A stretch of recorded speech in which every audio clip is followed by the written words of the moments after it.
Un saludo a todos. Estoy muy contento de poder compartir virtualmente este momento. Si llegamos a este momento, quiere decir que estamos concluyendo un periodo muy difícil y lleno de desafíos que supimos enfrentar como equipo de trabajo. Eh, Todo el resultado que hoy tenemos a la vista es el, eh, la consecuencia de un trabajo en equipo, de un trabajo mancomunado y sobre todo coordinado. Quiero expresar también el agradecimiento a las autoridades de la universidad por permitirnos innovar, reinventarnos, como se dice actualmente, y sobre todo darnos la oportunidad de tener una experiencia bastante enriquecedora. Dentro de este claustro estaremos comentando algunas pequeñas pautas que queremos tener en cuenta para el próximo semestre que vamos a desarrollar, y dentro de esto recomendarles algunas eh, cuestiones para poder optimizar el trabajo que estamos realizando desde el campus virtual en las aulas virtuales.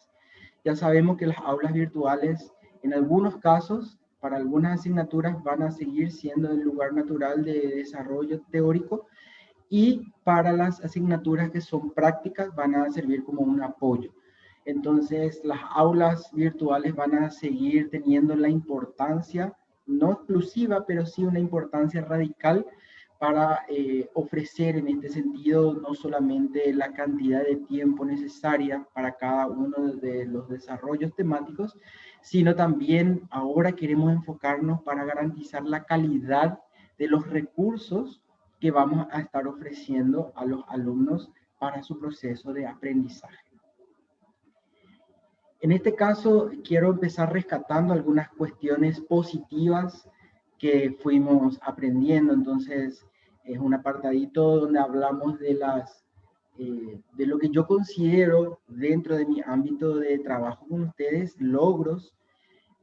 Por ejemplo, las grabaciones que hemos logrado poner a disposición de nuestros alumnos para que no solamente sirva como un repositorio, un recordatorio para los alumnos que quieran hacer el repaso temático, sino también en aquellos casos de los alumnos que tuvieron algún problema de conectividad.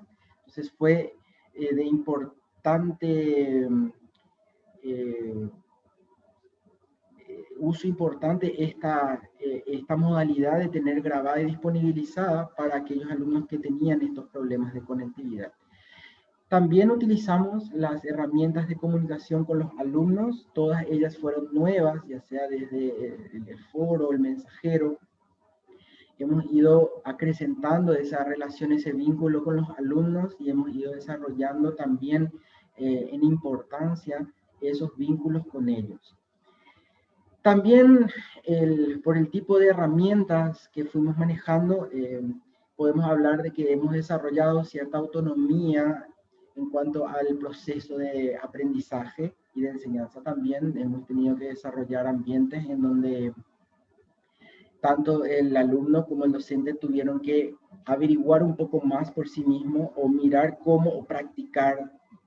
Utilizamos bastante ensayo-error, y sobre todo también esto despertó la solidaridad tanto entre colegas como entre los alumnos.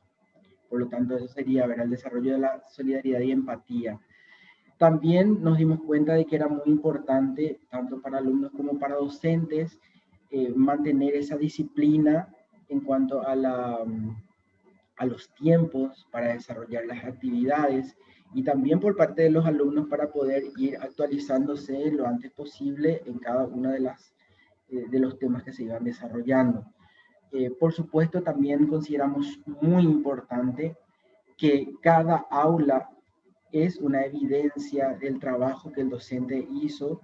Cada recurso que está puesto en esa aula es una prueba de que el docente estuvo realizando su trabajo, no solamente durante las horas que le tocó, horas cátedras, sino también fuera de ellas, muchas veces inclusive, digamos, en tiempo no pagado. Entonces eso también hay que reconocer de que fue un esfuerzo muy grande e importante de parte de los colegas.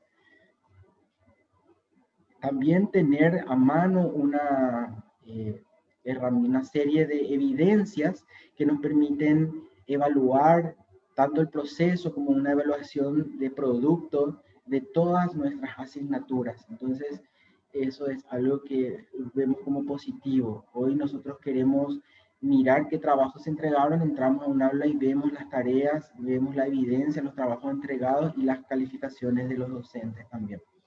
Y por supuesto, dentro de este ámbito, el uso de las herramientas para la corrección de los trabajos de forma masiva, como ser los formularios o los exámenes que estuvimos dando. También es importante mirar cuáles fueron algunas cuestiones que nos faltan mejorar, que hemos tomado como un desafío institucional de ir trabajándolo entre todos. Primero que nada, ir apuntando un poco, decíamos, hacia la calidad, y en cuanto a eso tuvimos experiencias de que es demasiado importante el manejo de herramientas para evitar la copia textual y el plagio en los trabajos prácticos y en los exámenes, cosa que estaremos implementando también durante el próximo semestre con la ayuda de los compañeros del área de biblioteca y por supuesto de tecnología. La optimización también entre pares docentes de la comunicación y de los alumnos, ir viendo cómo puede fluidificarse aún más esa relación. Ir mirando un poco cómo, si podemos aplicar alguna estrategia para optimizar aún más las cuentas de Zoom, y dentro de las cuentas de Zoom para cada docente, que podamos implementar la herramienta de trabajos grupales para poder dividir a nuestros alumnos en grupos y que haya una producción grupal y de esta manera también tengamos un trabajo colaborativo. También creemos muy importante fomentar el uso de las rúbricas de evaluación. Entonces, en este sentido, vamos a estar trabajando en la preclase con los colegas para poder desarrollar rúbricas de evaluación que estén completamente relacionadas a los objetivos y a las capacidades que están queriendo desarrollar en cada una de sus unidades temáticas, de modo también que los alumnos puedan tener muy claro cuál es la intención de cada una de las actividades que el profesor tiene cuando pone una tarea o una actividad. También es un compromiso institucional desarrollar estrategias para acompañar aún más de cerca al docente de una forma más pronta ante los requerimientos de asistencia en cualquiera de los sentidos del área tecnológica.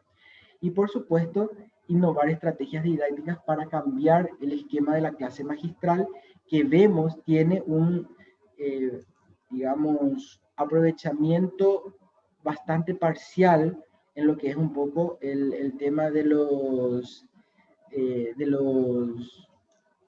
las clases con los alumnos. Entonces, en este sentido, proponemos dos estrategias que son bien concretas, que nos van a ayudar a poder apuntar hacia esa excelencia que estamos queriendo lograr. La primera es mejorar más aún el uso de nuestras guías didácticas, de modo que esa guía didáctica quede como un recurso atemporal, que un profesor, una vez que realice la guía didáctica de una unidad, pueda volver a utilizar esa guía didáctica las veces que sea, porque va a ser algo muy completo, y también los colegas pueden utilizar ese material educativo de manera a generar como una biblioteca de recursos abiertos para la propia universidad. Entonces, eso va a llevar más tiempo al docente, pero también va a poder utilizar en más oportunidades y vamos a poder hacer un uso colaborativo de las mismas. Y el segundo vendría a ser la implementación de la estrategia Flipped Classroom o clase invertida, de lo que vamos a hablar a continuación.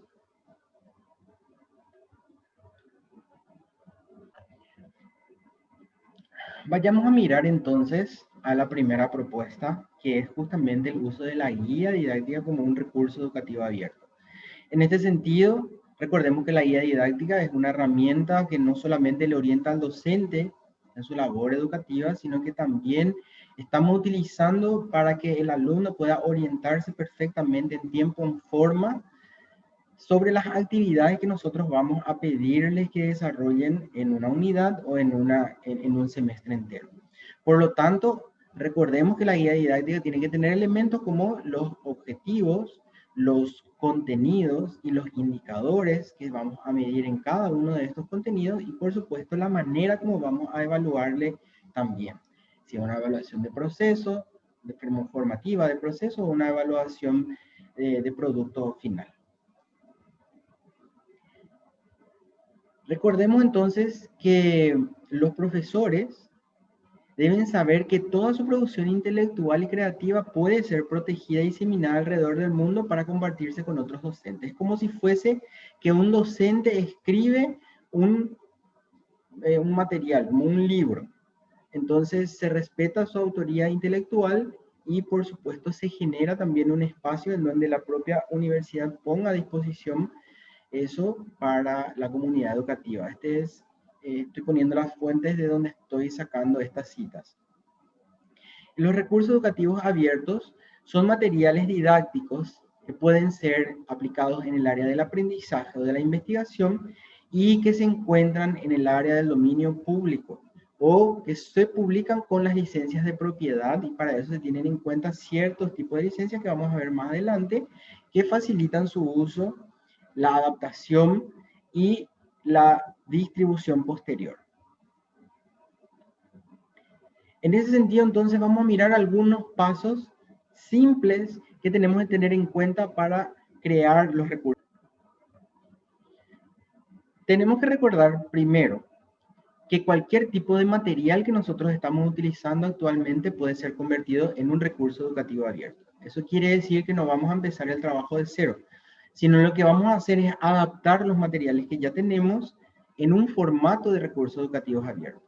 Por ejemplo, una presentación de PowerPoint puede ser transformada en un recurso educativo abierto, agregándole los datos que tiene que contar para su uso posterior como recurso educativo abierto. Una grabación, un video tutorial, también son materiales que podemos convertir en recursos educativos abiertos. Lo importante aquí es darle ese toque y acondicionar con la información, digamos, suficiente y necesaria para que pueda cumplir su función de recurso educativo abierto. Entonces, primero, lo que tenemos que decidir es qué tipo de información o qué tipo de material es lo que vamos a construir o vamos a utilizar para construir un equipo educativo, un recurso educativo abierto. Sería el primer paso. El segundo paso sería entonces seleccionar la licencia. Hay un capítulo que tenemos dentro de nuestra capacitación de docentes que estaremos poniendo a disposición de ustedes, donde hablamos de los tipos de licencia, que son los Creative Commons, que son los que actualmente se utilizan con mayor frecuencia dentro de los cursos que se realizan sobre todo en la modalidad virtual. Estas licencias garantizan que se reconozca la autoría intelectual de la persona que creó eso y también pautan al que usa esos recursos qué tipo de cosas puede hacer y qué no puede hacer. Y en ese sentido tenemos estos niveles de atribución dentro de estas licencias.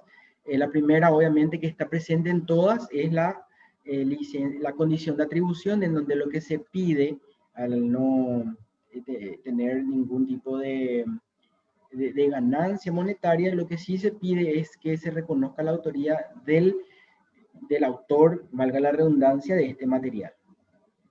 La segunda es compartir igual, en donde se permite que se comparta y que se distribuya o se muestre la obra en su forma y contenido original o la puedan modificar.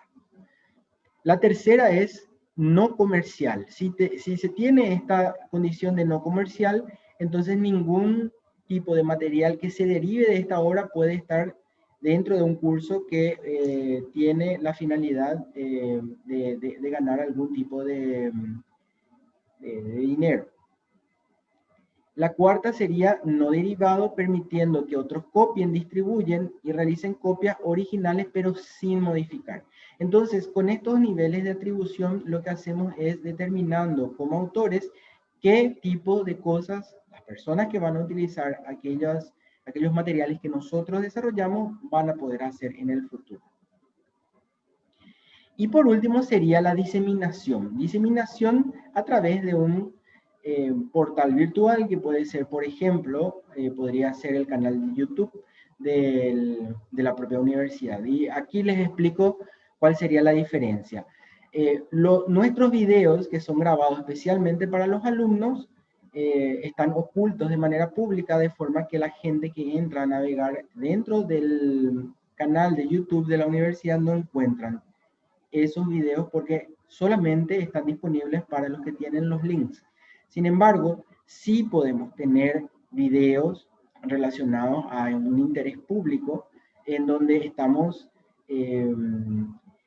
permitiendo que la gente a nivel general acceda a esas informaciones. O sea, nosotros podemos tener videos de dominio público en donde se está hablando de cuestiones de interés general, como promoción de la salud, de educación, en donde sí se puede promocionar y compartir estos materiales de forma pública.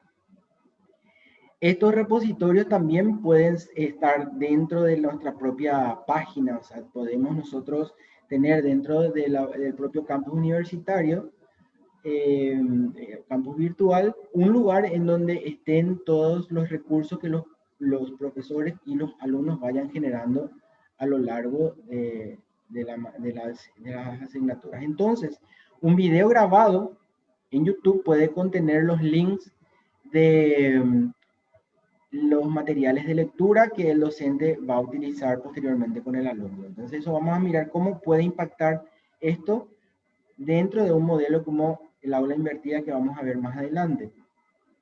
Entonces, en esa información complementaria puede ir más información sobre el video y también otros recursos que podemos ir compartiendo con los alumnos. Por supuesto, esta guía didáctica tiene que ser una herramienta que pueda contener diversos tipos de recursos. Entonces, en esa guía didáctica nosotros ya vamos a disponibilizar los videos grabados, vamos a disponibilizar las lecturas que se van a realizar, todo ya antes de que alcemos. Entonces, esta guía didáctica va a tomar más tiempo realizar, pero también va a ser de uso más fluido y el docente lo que va a hacer entonces es reforzar todo lo que el alumno por cuenta propia ya puede ir accediendo dentro de este modelo.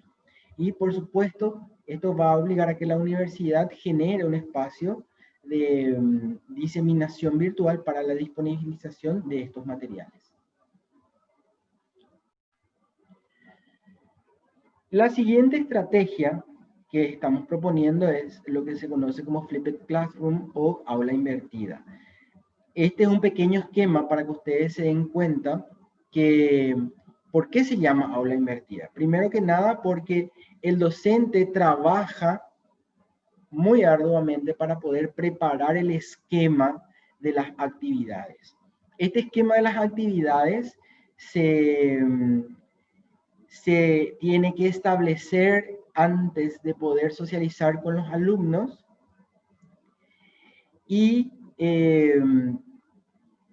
como segunda parte entonces se comparte con los alumnos toda la información necesaria para introducir el tema y para ampliar ese tema. Y eso se hace antes de la clase sincrónica. O sea, nosotros lo que hacemos es, primeramente, preparamos los materiales, tendría que ser la primera parte, ahora estamos en la segunda, facilitamos esos materiales a los alumnos, pueden ser videos, podemos tener lecturas, imágenes, presentaciones de PowerPoint.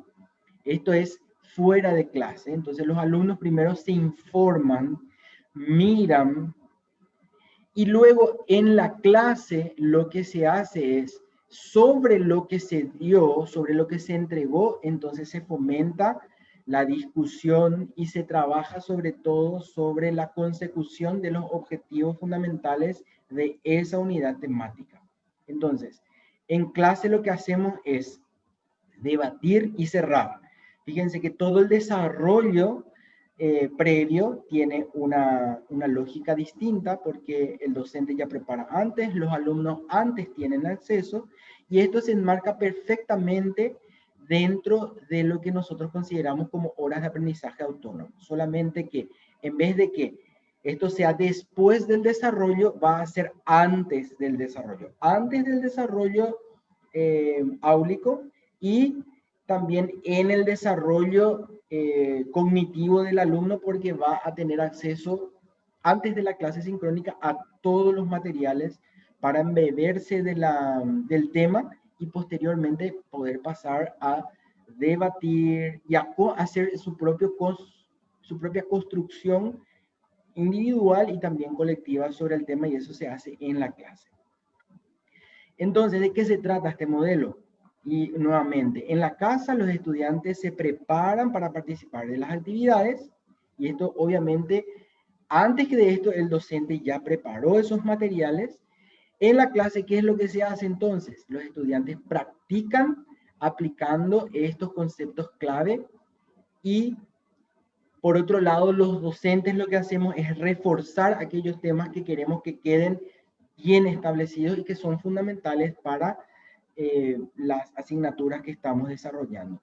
Y después de clase, ¿qué es lo que hacemos entonces? Evaluamos el nivel de aprovechamiento de los alumnos.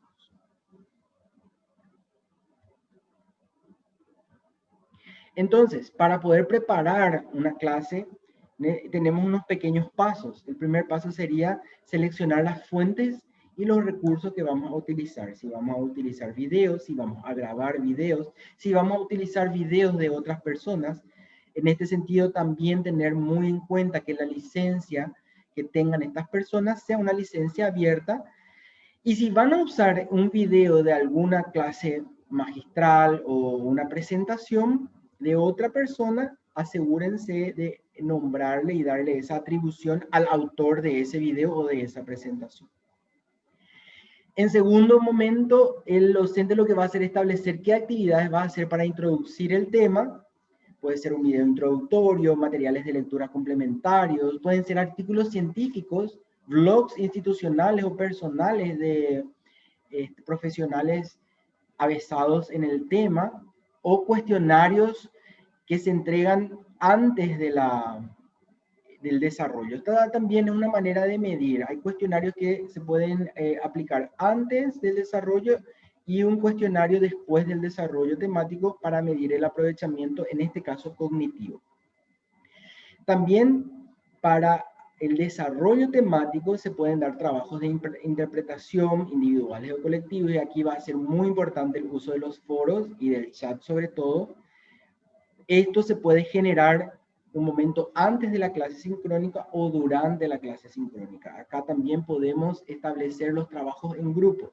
Acordémonos que en este momento los alumnos ya tienen conocimiento del tema y lo que van a hacer es debatir y construir de forma individual y colectiva su propio conocimiento.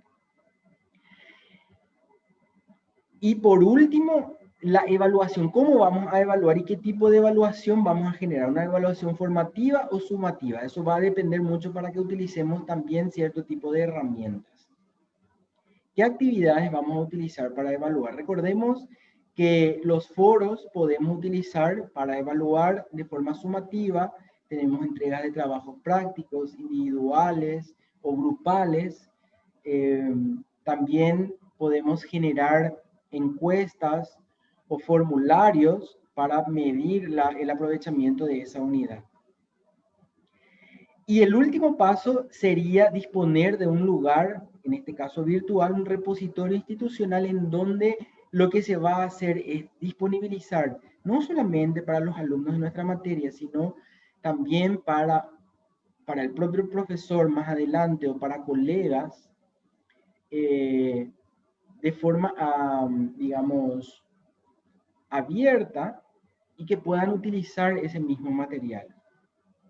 Entonces, fíjense cómo los recursos educativos abiertos y esta estrategia se combinan perfectamente, de modo a que generemos materiales que vamos a poder utilizar de forma atemporal. Cuando yo preparo una clase, una unidad de esta manera, yo voy a poder utilizar esto el año que viene y lo que voy a ir cambiando va a ser los desafíos o vamos a ir cambiando la metodología de trabajo en la clase sincrónica, pero los materiales que ya vamos generando vamos a poder utilizar como material de base, de introducción o de ampliación del tema. Y para eso va a ser muy importante que la universidad también pueda reconocer la autoría intelectual de los docentes que vayan a ir produciendo estos recursos. En ese sentido, también recordemos que producir un recurso educativo abierto es como escribir un manual. Y eso puede ser, si está registrado en la universidad, puede ser también declarado como una producción intelectual en el momento de realizar algún concurso, porque eso es un mérito que se va a ir agregando al desempeño docente.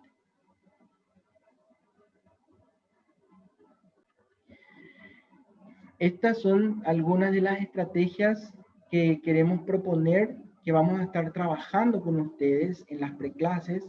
De hecho, no todas las materias van a ser susceptibles de poder ser desarrolladas en esta estrategia de Flipped Classroom, pero por indicación del decano estamos evaluando y lo vamos a decidir con ustedes, obviamente, de qué manera vamos a ir introduciendo estas innovaciones didácticas de manera que podamos ir mejorando los ambientes de trabajo, por un lado, para el docente, pero también los ambientes de aprendizaje para nuestros propios alumnos.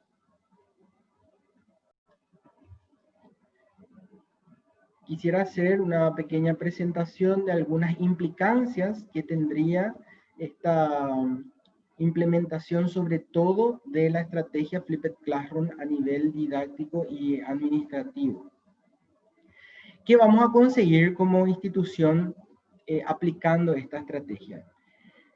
Tanto los recursos educativos abiertos como la estrategia de Flipped Classroom lo que van a hacer es van a hacernos dar un salto cualitativo en los materiales que vamos a utilizar, porque van a ser materiales que nosotros mismos vamos a producir. Por lo tanto, vamos a poder hablar de una producción propia de la universidad. Aquí tenemos que tener en cuenta también un banco de datos donde vamos a ir inscribiendo la producción de nuestros docentes y de esa manera también ir teniendo un registro, de modo que nuestros docentes puedan tener un reconocimiento también de la producción científica académica que están realizando al producir estos recursos. Estos recursos van a ser, en algunos casos, puestos a disposición de otros colegas o del mismo docente, de manera, vamos a decir, interna, pero también vamos a poder determinar algunos recursos que podemos compartir de forma pública. En este sentido, vamos a dar respuesta un poco a lo que es la lógica de la extensión universitaria, porque sí se pueden producir como proyectos de materias algunos materiales educativos para la propia comunidad, y eso puede servir no solamente como algo, digamos, que destaque la labor de la universidad, sino también que sea algo útil para la comunidad en general. Entonces, decíamos la importancia también de reconocer la propiedad intelectual de los docentes para que ellos también puedan dedicarle el tiempo y sobre todo la calidad necesaria para la producción de estos materiales. Y en ese sentido tenemos que ver las maneras de registrar estos logros docentes y tenerlo como un logro registrado como un logro conjunto entre el docente y la universidad. Entonces, la propiedad intelectual de un recurso educativo abierto se comparte entre la universidad y el docente que generó ese material. Obviamente, esto va a requerir que nuestros docentes tengan un mayor conocimiento de herramientas tecnológicas para poder digitalizar y producir y ensamblar sus recursos educativos abiertos. Y en este sentido, aquí viene lo importante de que Esto va a demandar, si vamos a aplicar la estrategia Flipped Classroom, una mayor inversión de tiempo del docente en el desarrollo, en la elaboración, en el ensamble de su material.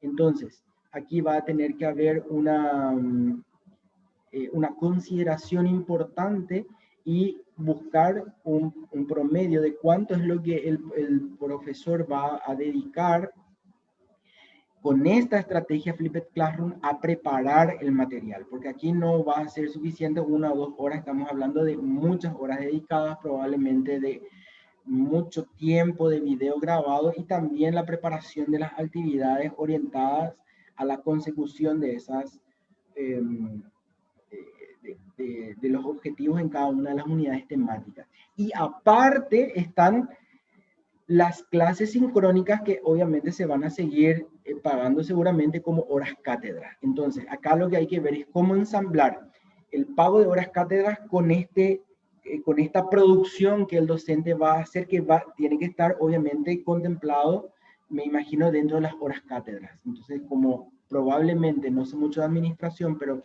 a lo mejor se va a tener que ver una figura dentro de horas cátedras, cómo reconocer como horas cátedras esta producción en aquellos docentes que van a adoptar con su asignatura la estrategia Flipped Classroom.